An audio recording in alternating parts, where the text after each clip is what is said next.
Hi everyone, my name is Lori Henderson, and this is my American Culture reaction video for class COM 263. First, I'm going to talk about my reflection on the article and how depict the American culture is. Well, within the article of the American culture, it describes and explains in a unique form. To the ones that probably didn't know or wasn't aware of the Nasarima, who they were, or maybe you might have missed the sub hint or where they was located, and they were located between Canada and Mexico.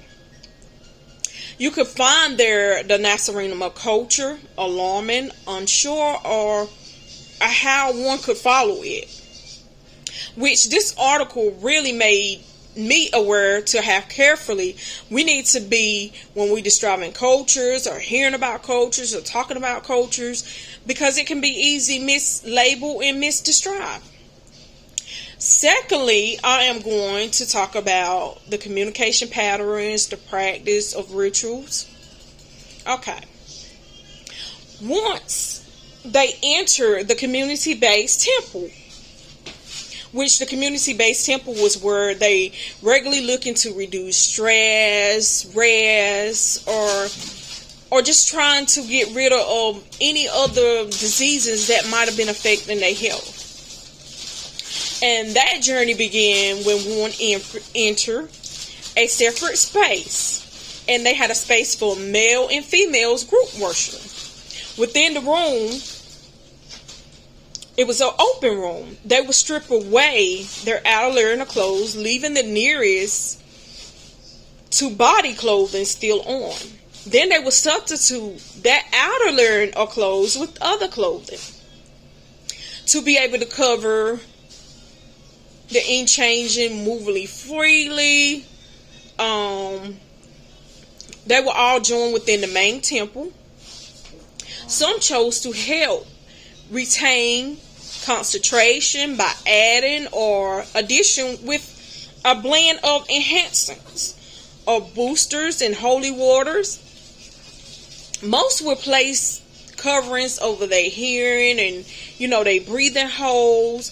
The coverings over their hearing hole, it would help diminish the decretions of others grunting or taking deep breaths within the temple around them, while the covering over their breathing hole make it tremendous and problematically to accomplish the ritual by only requiring to make the place of worship safely. After one has loosened all their extremity, they would take place in several stimulus trials. Some accomplish these things by lifting heavy stones, running or riding, but basically never going anywhere. But once they completed the satisfaction, they will return to gathering to reapply their outer layering of clothes. If they feel complete, they will exit the temple, feeling exhausted but regenerated, and most of all, eager to go back. The ritual is performed at least 3 times to 4 times a week. The way I describe it, it could be viewed as uneasy or unwelcome environment. Some questions I could see people asking is like, why would one need to take off their clothes to only replace them with other? Or why are people grunting and breathing heavy? Or why would someone want to cover their mouth and nose, especially when it's hard to breathe, Or why would someone wants to visualize or stimulate moving heavy stones but not actually going anywhere or not actually doing it? But we're quick to question. But say for instance, if I say I was going to the gym, nobody would question that. Nobody wouldn't say, well, why is you going to the gym? Or, Next, I'm going to talk about is the pattern and the practice and the ritual of the events that has changed throughout history. And this practice of the ritual, it has changed a lot throughout history. with knowledge and understanding of the human body it needs. These days, there are more people participating through the movement of great health and longer life. This ritual is a great example of that. With the increasing, the heart fitness, the boost overall health. Also, like regularly going to your doctor, or just regular visit helping, and to reduce the stress, anxiety, depression, and other diseases that might be affecting your health.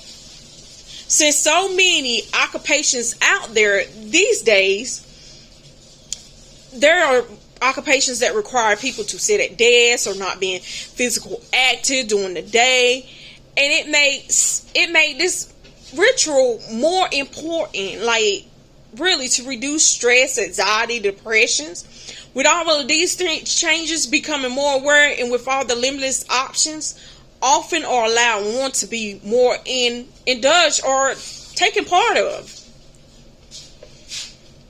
And lastly, what I'm going to talk about is the evaluations of the changes are beneficial to U.S. culture.